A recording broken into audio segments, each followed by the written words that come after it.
Bueno, pues muy buenas tardes, muy buenos días en ambos lados del Atlántico. Pues es para mí verdaderamente un gran gusto y un honor presentarles ahora en estas sesiones a Shaddai Larios. Como le dije por correo, pues ella ya es un referente muy importante, sobre todo para estudiantes de licenciatura, maestría y doctorado en artes escénicas, pues sus publicaciones que ahora mencionaré, son ya un referente específico, y los que han tenido la fortuna de ver sus espectáculos, bueno, pues también sabrán perfectamente de la dimensión y eh, la presencia en las artes escénicas de Shaddai en la actualidad.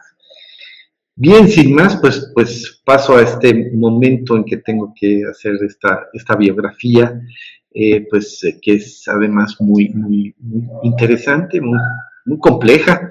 Ella, Shaddai, es doctora en artes escénicas por la Universidad Autónoma de Barcelona. Por cierto, los cariñosos saludos de Francesc Masip, que lo acabo de ver, y licenciada en letras españolas por la Universidad de Guanajuato. Ella va a estudiar la maestría de investigación antropológica y sus aplicaciones en la UNED en España. Ella codirige la compañía de teatro de objetos documentales Oligor y Microscopía junto a Yomi Oligor. Es cofundadora de El Solar, agencia de detectives de objetos, y es autora de los libros Escenarios Post-Catástrofe, Filosofía Escénica del Desastre, Los Objetos Vivos y el más reciente del 2022, Teatro de Objetos Documentales.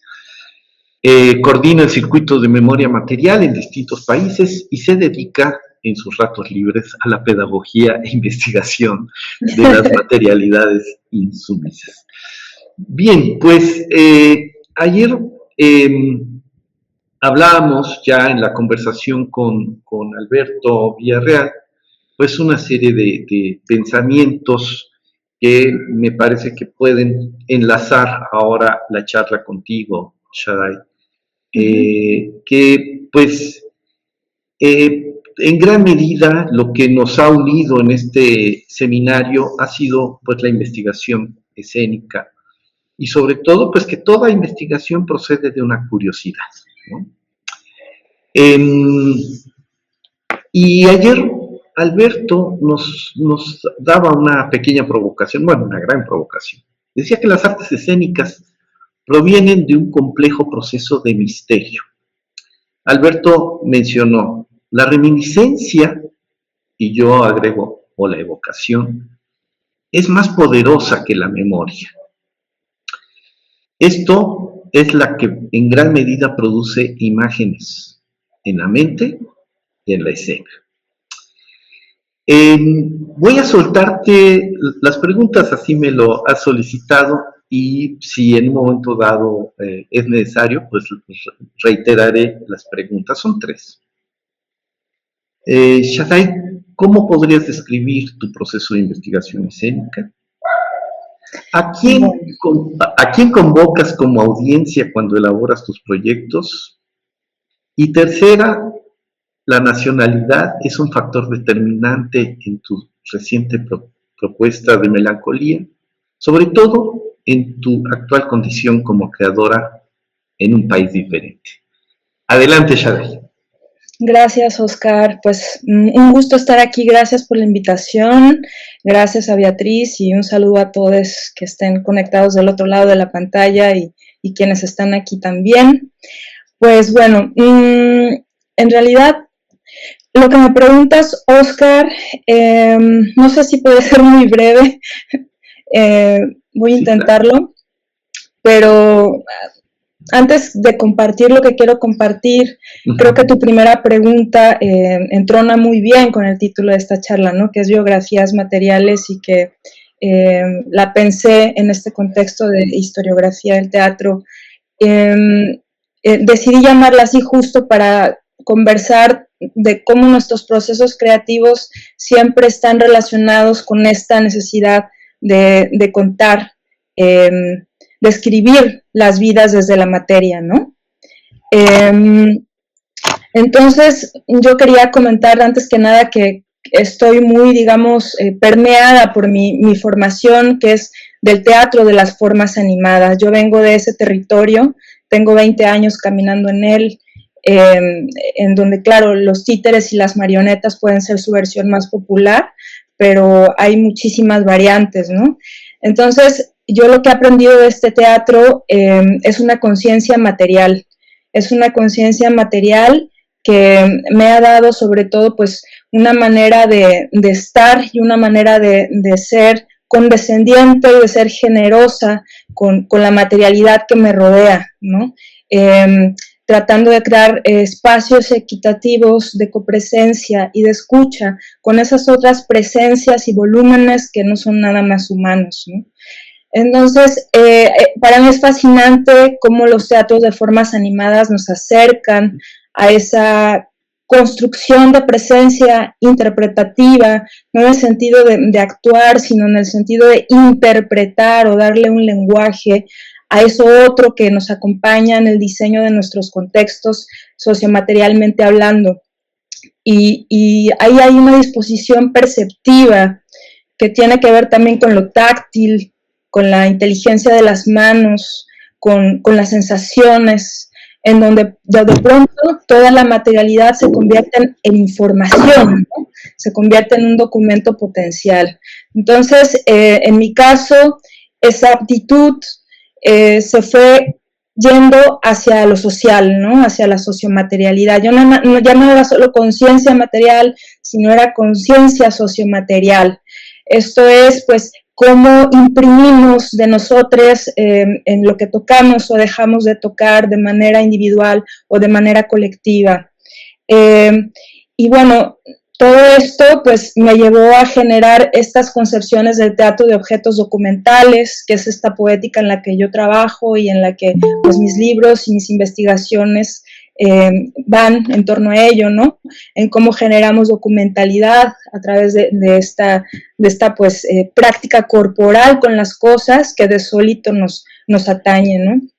Entonces, al mismo tiempo, pues he aunado como esta poética del TOD, del Teatro de Objetos Documentales, con estudios etnográficos, estudios de cultura material y de memoria, y también, como no, con un deseo muy profundo de aprender de las cosmovisiones mesoamericanas y de desaprender, ¿no? Un poco de este conocimiento moderno racionalizado que nos enseña el mundo de manera dicotómica y ir más allá y aprender de cómo todo lo que nos rodea nos mira también desde otro lugar, ¿no? Que trasciende como las divisiones entre lo vivo y lo muerto, etcétera, ¿no? Todo eso está mezclado en mi trabajo y es muy complejo, y al mismo tiempo pues soy pedagoga, como tú has dicho, y tengo un interés, una voluntad pedagógica muy grande de dejar registro, ¿no? De dejar historia, de dejar testimonio, de dejar archivo de todas estas prácticas para que la gente interesada en trabajar en este camino pueda abstraer conceptos, ideas, materiales, ¿no? Y todos mis libros pues son un poco eso, porque en los teatros de objetos, que es mi campo, pues no existen muchas dramaturgias escritas de teatros de objetos, no hay como archivos que estén hechos de manera consciente, ¿no? Para que queden para la gente. Entonces, me he preocupado mucho por historiar, de algún modo, pues nuestros trabajos, ¿no? No sé si me gustaría compartir un poco un ejemplo de cómo trabajamos con las biografías materiales, ¿no? Cómo hacemos estas escrituras. Tengo varios ejemplos, pero bueno, he considerado, vamos a esperar que todo funcione. Sí, invoquemos. Invoquemos al Dios del Google. Todas las deidades de Google. Todas las deidades de las biografías materiales. A ver, aquí estamos, reproducir. Tú me dices si se ve. ¿Se ve? Ya se ve, muy bien. ¿Pasa? ¿Pasa? Muy bien, sí. Bueno, voy a hablar un poco de las maneras en las que escribimos estas biografías materiales, que son múltiples, pero voy a partir de un ejemplo de mis dos colectivos que tengo. Tengo uno que es Oligori Microscopía, que ya has mencionado, y tengo estos otros, este otro que es Detectives de Objetos, en donde hacemos trabajos site-specific, hacemos residencias en lugares que nos convocan, de 1 a 3 meses y medio, y a partir de eso generamos una pieza con la comunidad, con la gente del lugar y con los objetos del sitio. Y de ahí yo he aprendido muchísimo. Voy a partir de este ejemplo, que es del último caso que resolvimos como detectives, en el Museo Nacional de Artes Decorativas en Madrid.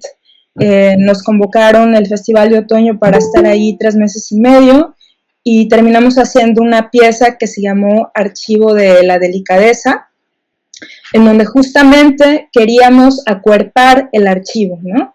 Queríamos como toda esta práctica corporal que tienen las trabajadoras y trabajadores de la cultura material, que son fantásticas, es gente muy profesional, que lo llevan a un lugar científico. ¿Cómo podíamos llevarlo a un territorio más performativo, más afectivo, y que esas objetualidades pudieran verse desde otro lugar, ¿no? ¿Cómo podemos acuerpar, pues, los archivos y sacarlos a lo performativo? Entonces, bueno, lo que estamos viendo aquí, por ejemplo, es un estuche de libro de horas del siglo XIV, cuando los libros eran protegidos en estuches, cuando eran objetos demasiado ambulantes y con materialidades costosas, ¿no? Y que, bueno, sobre esto no voy a hablar hoy, pero tiene que ver con esta búsqueda genealógica de las materialidades. Bueno, entonces voy a partir con esto. Si me permiten, voy a leer un poquito el testimonio que hay en este librito que se llama Archivo de la Delicadeza, que resulta de esta experiencia. Y dice lo siguiente, en esta línea de cómo creamos un acuerpar del archivo y cómo podemos crear también historia a partir de un solo objeto, ¿no? Una trayectoria social de un objeto. ¿Se me escucha bien? Muy bien. Ok. Dice así. Campo de lino en un pañuelo. Fantasía visual sobre la enrevesada vida de los tejidos. Esto nace, olvidé decir que todos los lunes en el Museo Nacional de Artes Decorativas se dan cita a una experta de tejidos, María Dolores Tejero. El subdirector y la directora se reúnen para catalogar todos esos tejidos, que hay millones y millones que no están suficientemente bien catalogados, y entonces sobre una mesa se disponen a trabajar, y para mí de alguna manera fue como presenciar un teatro de objetos, ¿no? Un tipo de teatro de objetos que tiene resonancia con el trabajo que nosotras hacemos. Y esto fue lo que pasó, y ahí va. Las catadoras de hilos extienden un trozo de tela sobre la mesa, alistan sus instrumentos, las lámparas, las libretas, parten hacia una expedición al interior del retal. Número 21.463, dicen. Como atraídas por un agujero negro, la mitad de sus cuerpos se reclina. Si no supiéramos qué hacen, imaginaríamos que dormitan o lloran. Pero han entregado sus ojos a las lupas cuentahilos. En la intensa cercanía se abre paso el cine lento de los surcidos. Cine lento de los surcidos. En el lateral bajo izquierdo del trozo de la tela se divisa a lo lejos una mancha azul violácea de flores. Es un campo de lino. La tierra es arcillosa, los rayos son los de una luz extinta. Se ven desprendimientos de tierra, despedidas de semilla de linaza, repiques de rocío que ablandan la planta, suciedades de manos que separan fibras. Catadoras, dicen. La sujeción de los hilos es muy tenue. Ni siquiera recién estrenada esta tela la tuvieron. Apenas se sostienen. Es muy fácil que se rompa, pero resiste, dicen. Hacia un cuadrante alto derecho de la urdimbre de la tela, entre la débil densidad de los hilos, se oyen pequeñas hebras de sonidos, murmuraciones de mujeres entre telares, la fatiga de los dedos, el crujido de una espalda, una canción que habla de trenzados en el cabello de las hijas, que el trigo está seco, que la leche escasa, un hilo que se desalinea de los otros, ruiditos de adioses y grillos entrada la noche, y una vieja voz. No sé qué quedará en estos paños de la memoria de nuestros nombres. Catadoras. Por aquí se puede seguir el rastro de un doblez.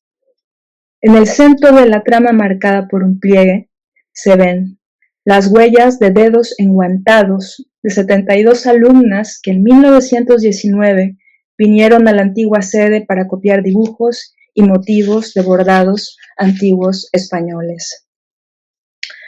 A las catadoras les gustaría tomar algún hilito del borde del dobladillo, sujetarlo con pinzas y quemar con un encendedor, con un mechero, una de sus puntas, soplarlo, olerlo de inmediato, porque si oliera cuerno quemado, sabrían que es de lana, y si oliera papel, sabrían que es de fibra vegetal, pero no lo harán.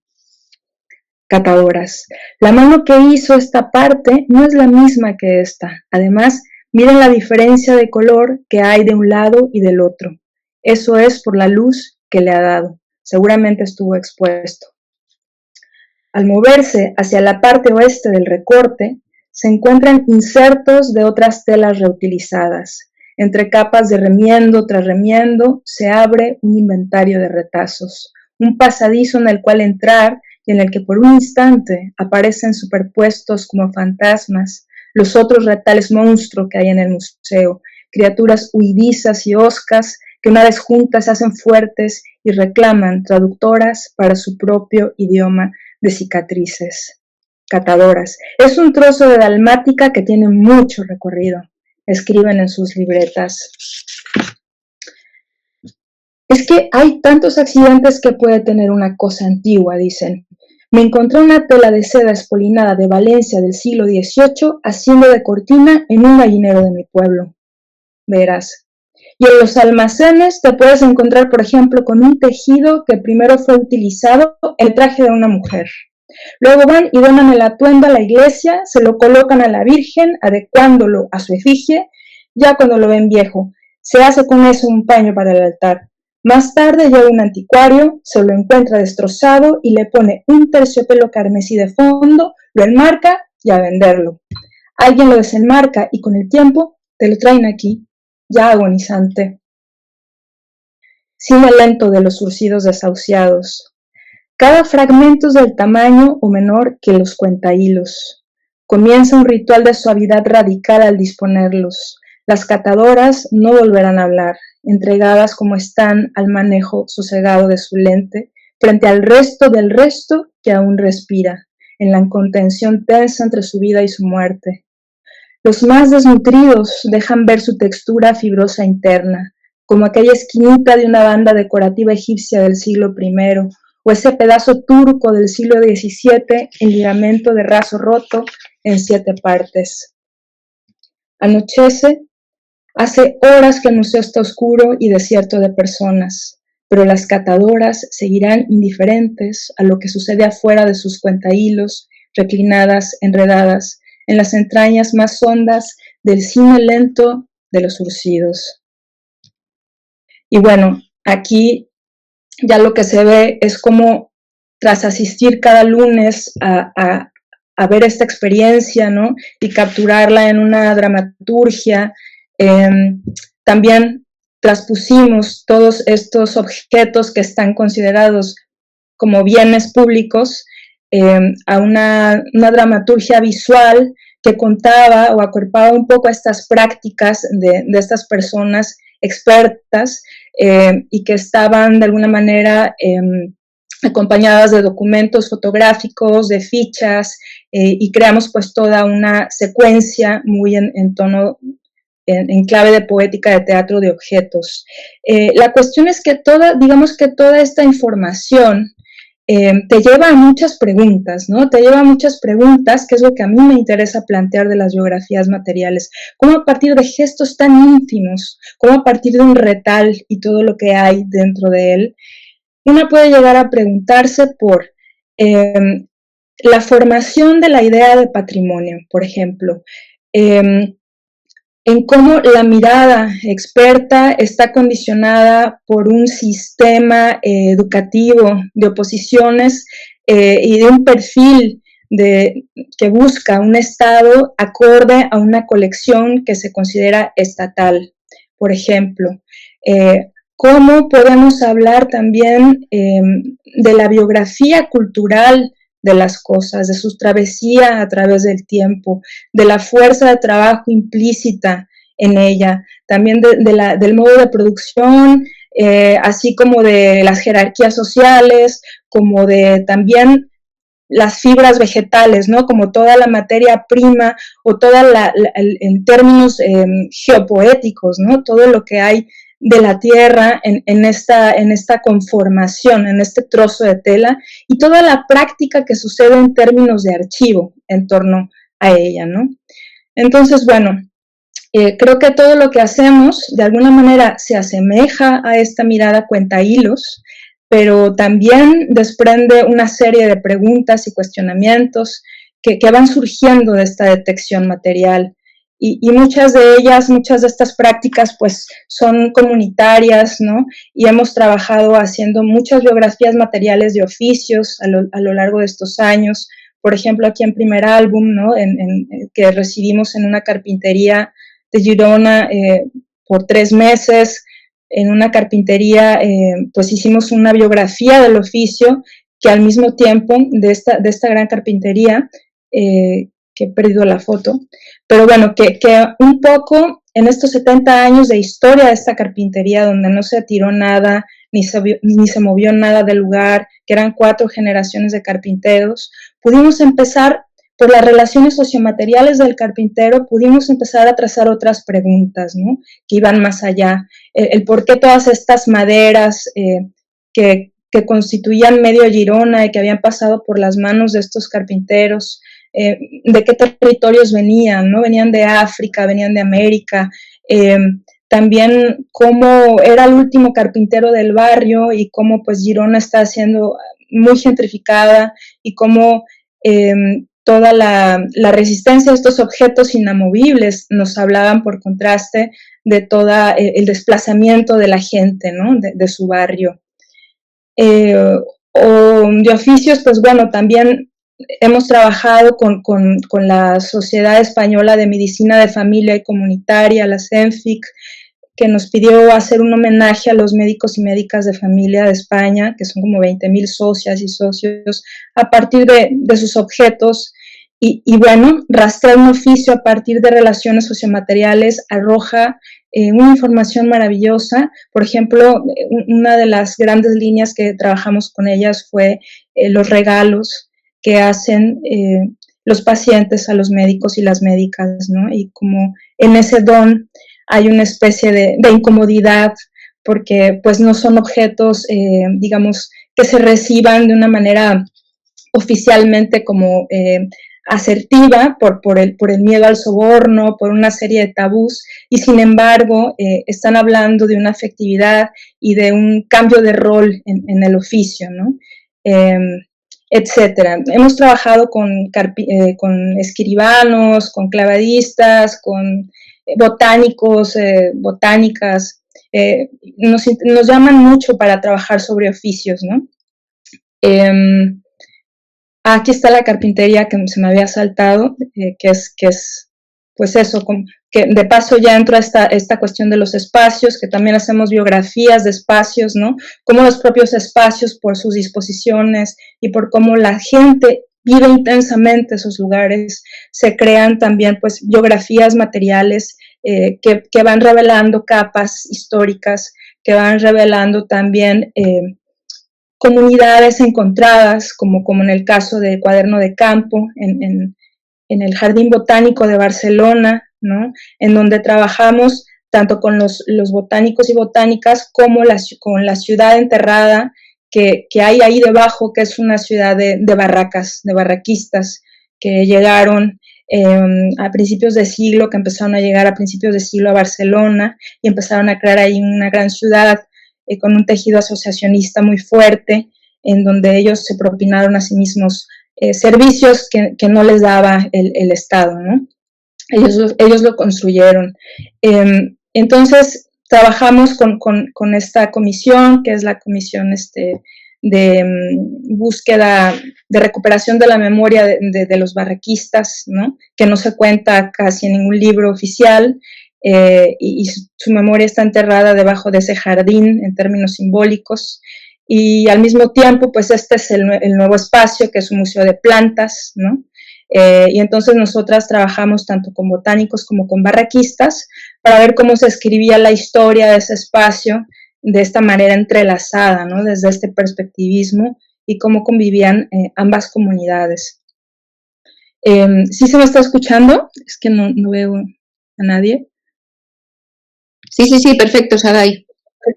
Bueno, ya voy terminando un poco. Pues sí, espacios, hemos trabajado con muchos negocios, ¿no? Con por ejemplo, Mapas Vivos en Cádiz, el Millonario, que es un señor que se acaba de jubilar y ya cerró, pero era como una especie de, pues el verdadero museo de la ciudad estaba allí, ¿no? Toda la gente, es una tienda de bromas de toda la vida que la gente iba ahí desde que era pequeña, una generación, desde generaciones atrás, porque su padre ya se dedicaba a ello. Entonces, en este trabajo de Mapas Vivos en Cádiz, pues también trabajamos con este espacio, con este señor, recuperando estas memorias y viendo cómo este lugar se convertía en un museo.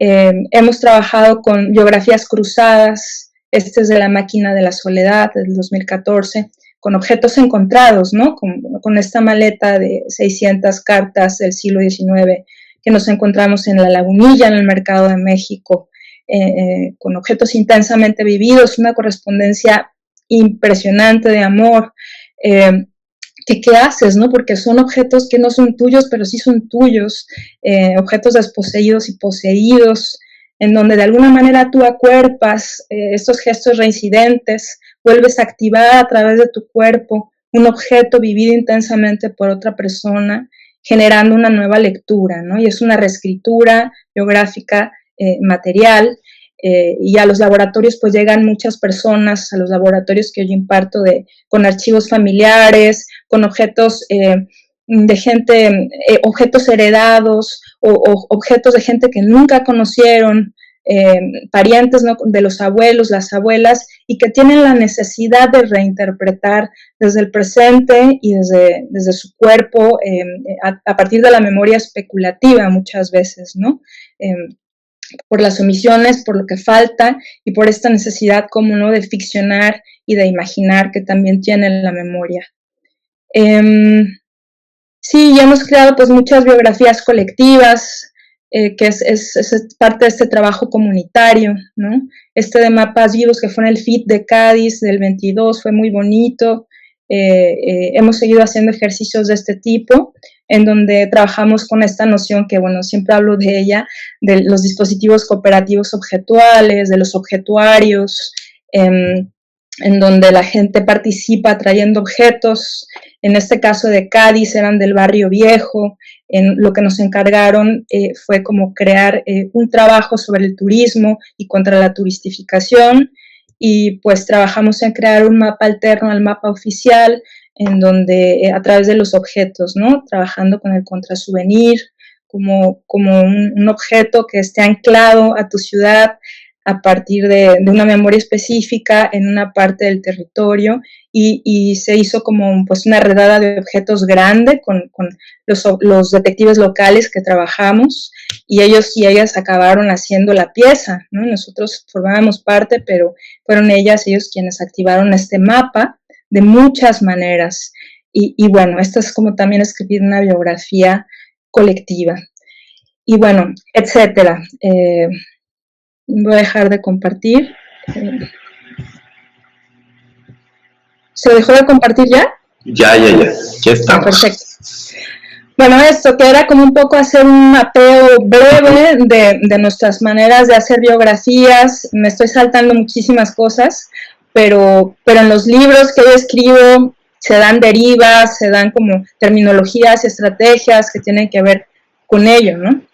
Bien, bien, Shaddai, pues no, bueno, ha sido muy generosa en presentarnos esto, nos está respondiendo de muchas maneras las preguntas iniciales, me sigue ocupando mucho de eso, me ocupo siempre de la convocatoria, cómo convocas a la gente, cómo se convoca, pero creo que eso es otro libro, ¿no?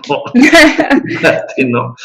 Te quiero hacer una pregunta final, una provocación, porque acabo de tener la experiencia. Me llevé a alumnos del Colegio de Literatura Dramática y Teatro al Museo del Títere en Huamantla. Por supuesto pues, es muy sorprendente que los muchachos que están estudiando teatro no sepan que existe un museo, no sepan que hay una tradición de títeres en México centenaria. Pero la provocación que te quiero hacer, Shaddai, es ¿cómo replantearías esa museografía? Porque claro, es una museografía que diríamos es tradicional, te van presentando salas de diferentes países, etcétera, pero sí hay algo muy interesante en esa museografía, porque te encuentras los materiales que están alrededor del títere y de la compañía Rosete Aranda. Los boletos, los cuadernos de contrato, los materiales, los moldes, los vestuarios, cómo se hacía el vestuario, etc. Qué bonito. No sé si tú conoces el museo de Fíjate que no he tenido la oportunidad de ir todavía. Sí. Entonces, claro, digo que es una provocación porque efectivamente, pues tú no eres una gente de títeres en sí, sino más bien estás planteando una perspectiva completamente diferente y contemporánea con respecto a los objetos. Pero, ¿qué te pasa a ti con algún tipo de museo que tal vez conozcas de títeres? ¿O cómo podrías replantear esa memoria del complejo mundo del títere en la historia de muchos de los países? Pues mira, es muy interesante tu pregunta y la pienso no nada más enfocada a una museografía de títeres, sino que la pienso en general, ¿no? Como a las museografías que justo ahora que estoy terminando este máster de antropología, mi trabajo final tiene que ver con hacer una antropología aplicada o antropología colaborativa dentro del Museo Nacional de Artes Decorativas y en cómo buscar otras maneras de acercamiento a los objetos, ¿no? Que partan más desde lo performativo y que acerquen los objetos a las personas. Entonces, yo creo que justamente estrategias que podrían funcionar tienen que ver con un poco esto que planteé al principio con los tejidos, ¿no? En buscar maneras, invitar, por ejemplo, titiriteras, titiriteros o creadores, creadoras que vayan a los museos y que activen las colecciones desde otras maneras que no sean nada más lectoras, ¿no? Porque justamente este modelo de leer y leer, sino que también haya oralidad, que haya una mediación corporal, que haya afectos, porque una cosa de la que adolecen la mayoría de los museos es esta distancia tajante entre sujetos y objetos, ¿no? Que viene por añadidura desde estas imposiciones de la UNESCO, estas imposiciones del patriocentrismo, ¿no? Como del patrimonio no se puede tocar, y eso ha generado también, que está bien que se preserve, pero eso ha generado también un distanciamiento de la inmaterialidad, que son las historias de las personas que hay detrás de las cosas. En cuanto a los títeres, pues imagínate, sería maravilloso tener ahí, no sé cómo está planteada la museografía, pero tener ahí pues las historias de las personas, las manos de los titiriteros, qué hay en términos afectivos, ¿no? Qué madera qué bosque estaba eso, no sé, empezar como a generar una serie de etnografía detrás de las piezas que nos acerque más a la inmaterialidad y no nada más a datos tecnocientíficos, ¿no? Así es. Entonces, en la mayoría de los museos. Pues imagínate que ahí están las historias de todos aquellos que participaron en este gran movimiento de teatro guiñol, Claro. en la educación en México, que marcó generaciones enteras. Entonces, claro, están nombrados, pero como bien dices, pasar ahí también a las historias familiares, por ejemplo, la historia de los Cueto, ¿no? O en fin, de tantos grandes constructores, diseñadores de muñecos, pero sobre todo en qué contexto hicieron su trabajo, en qué contexto hicieron el trabajo en el siglo XX, pero también el trabajo que se sigue haciendo hasta la fecha.